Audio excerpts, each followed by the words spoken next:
How do you escape from a cage you cannot see? Why couldn't we see that the very thing that we feared the most was everything our heart desired?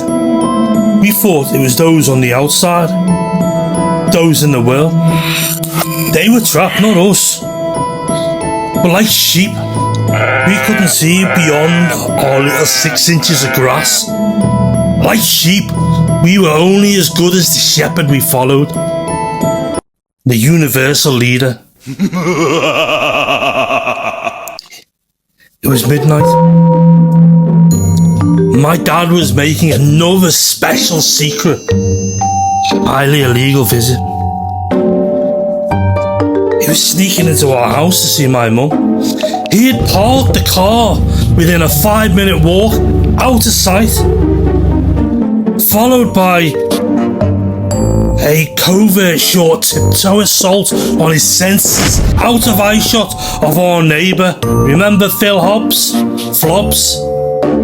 Dad stole his next steps under the cover of the shadows of the dark night, closer to his home, the weight of the rest of his life bearing down on him, heavy like a concrete noose. Hoping the cult leader who lived 3 doors down didn't see him entering the limited place. He needed his family. We needed him, but Mom and Dad, they were about to push all their chips into the center of the table. The price to be paid, I mean, if it didn't come off, this was a date with the devil. This was an eternity in hell. This is what they were risking. Would they really be responsible for dragging the souls of their 3 children to hell with them?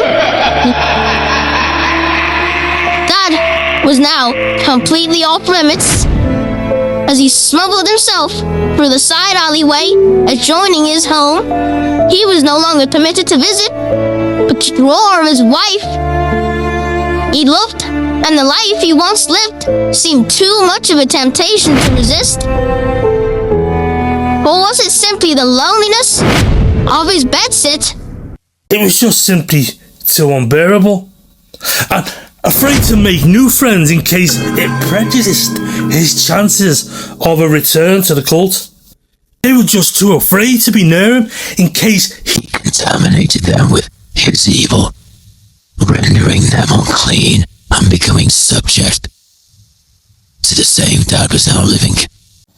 Complete separation from their family and from their friends on a one-way path, the highway to hell. As agreed, Mum had left the back door open.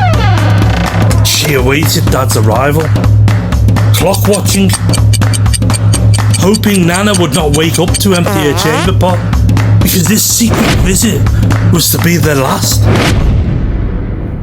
What had kept my parents in this cult for so long? 35 years at this point. Despite Nana wanting to leave when my mum was a teenager, she chose to remain. In part, it was at the bequest of her late husband, my granddad, the one I never met. But also for my mum's sake, because all her friends, they remained. And my granddad was more in. Hello. And my dad was given no choice, as he was still under the age of 16. And he had to get his act together and start attending every service and start separating himself from the world. Subsequently, Mum and Dad were both more in than out. A bit like the religious okey-dokey.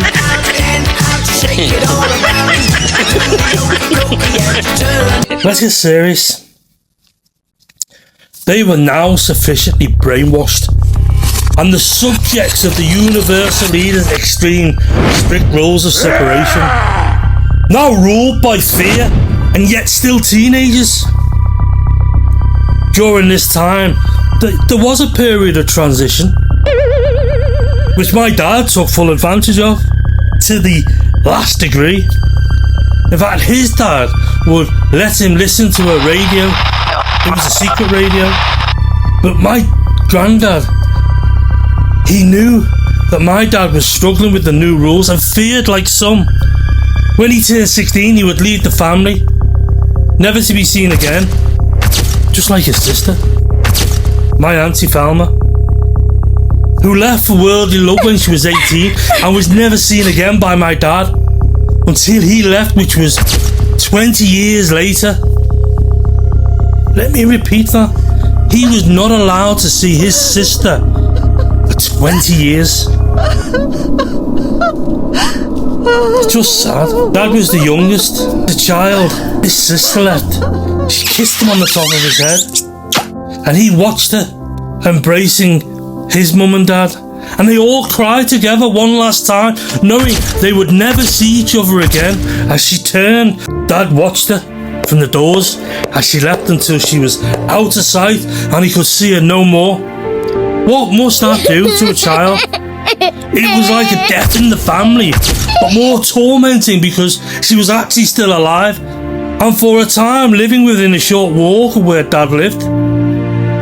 He couldn't even hear her voice on the end of a telephone. I mean, how cruel and inhumane is this?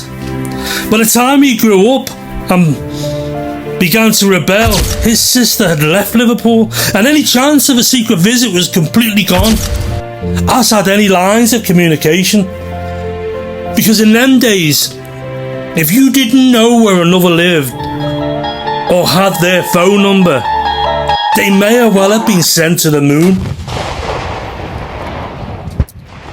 Dad continued to mix it with the world, as did Mum to a certain degree, because it was still in transition, this cult.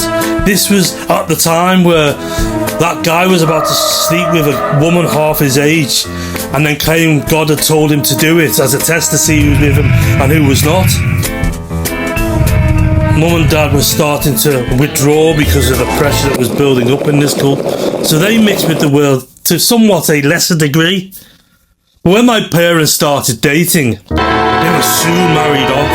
The first nail in their coffin of a once deep-rooted hope to escape. One had now become two, and so much harder to leave compared to when they were individuals. And soon after their first son, my brother, then me, and my sister, the plot and family blood was thickening.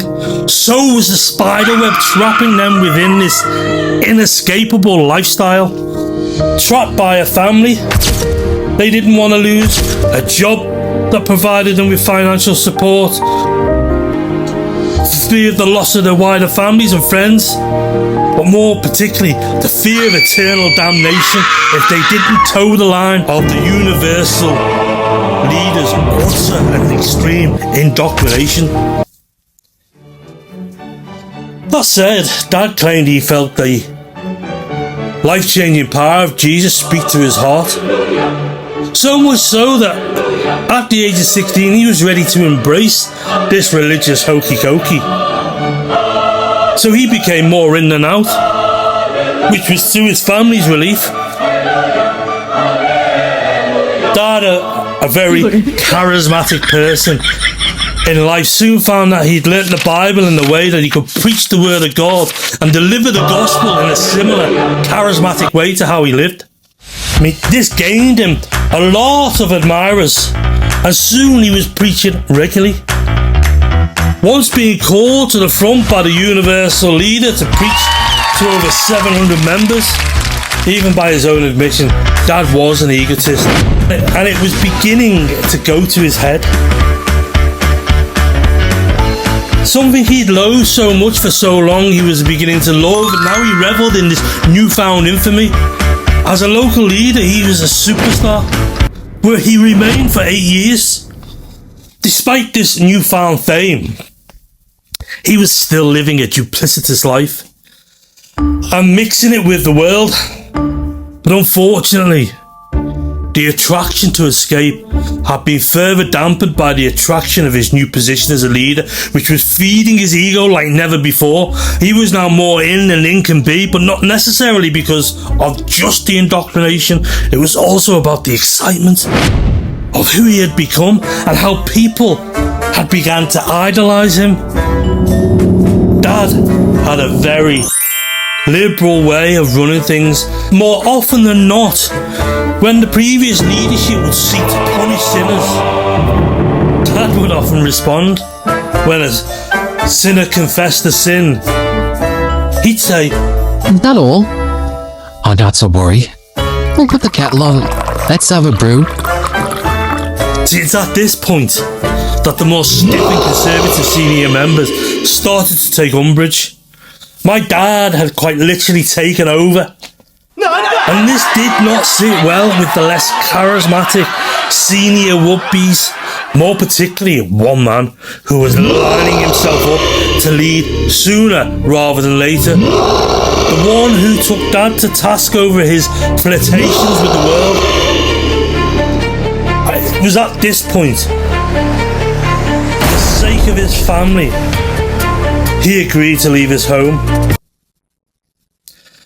And after 6 weeks of all of us being shut up because Dad's evil had made his family us unclean and contaminated with evil, once he had left, we had now been cleansed of my dad's evil, the stain of Dad's evil, so we could return back to the meetings and all community activity, friends and family, but at the expense of not seeing our dad again.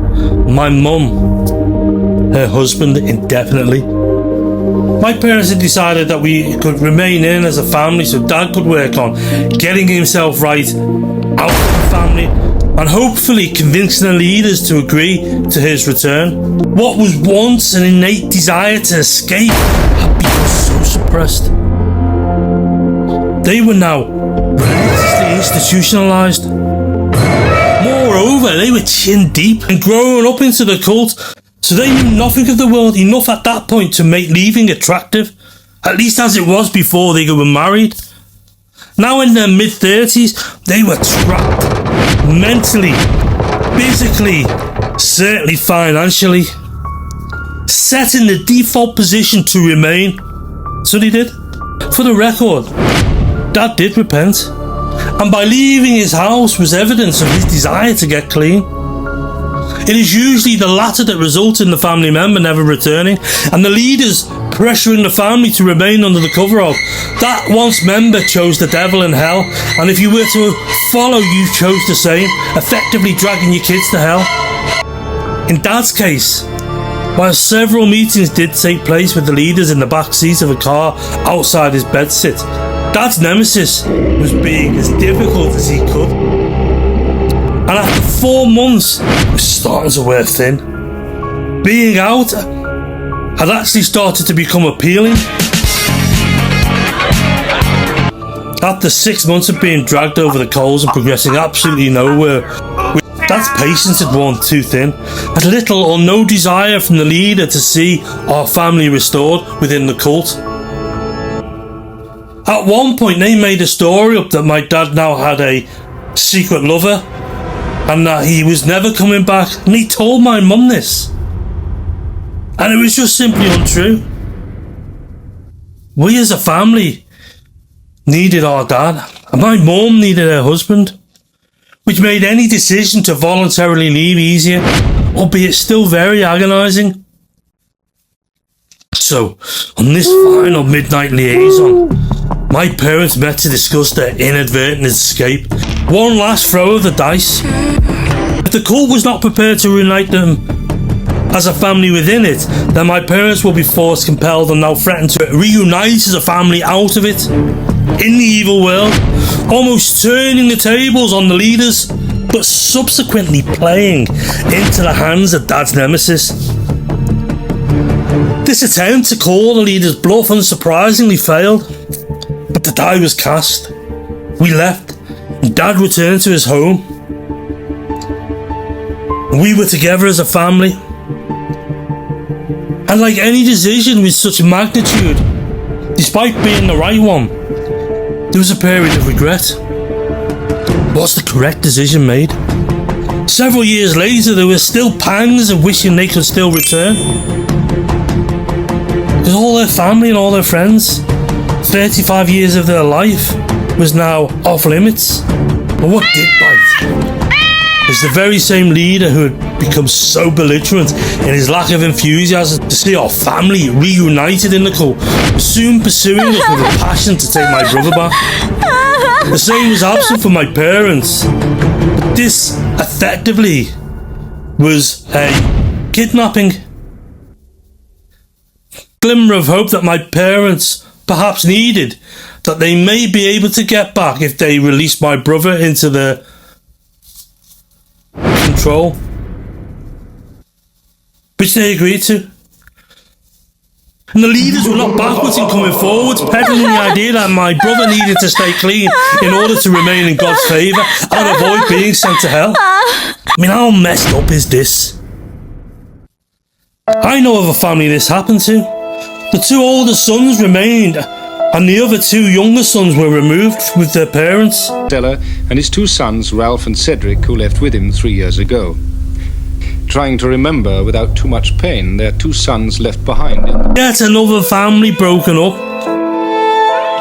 I mean, if my brother hadn't been so messed up and broken from losing his dad the first time when he was withdrawn from, or in fact a little bit older, their kidnapping would have been forever. And I would be telling you this story, grieving his loss, knowing he was alive and quite possibly living within a short distance, and I couldn't see him.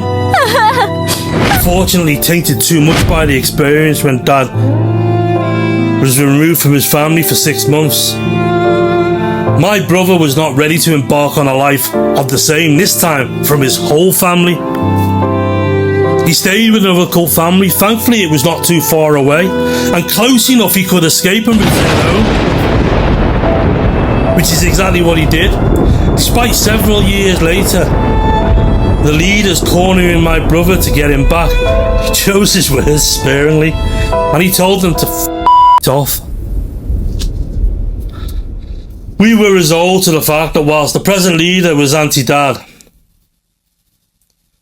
returning was a complete impossibility, and that aching desire to soon return was being replaced with the excitement of unlimited access to what was a unrequited but now very attractive brave new world, which we were yet to experience in full multicolour. My mind questioned if I could ever make up for all the good times, lovely experience and interactions lost. But as time passed by, we were convinced it was a great escape.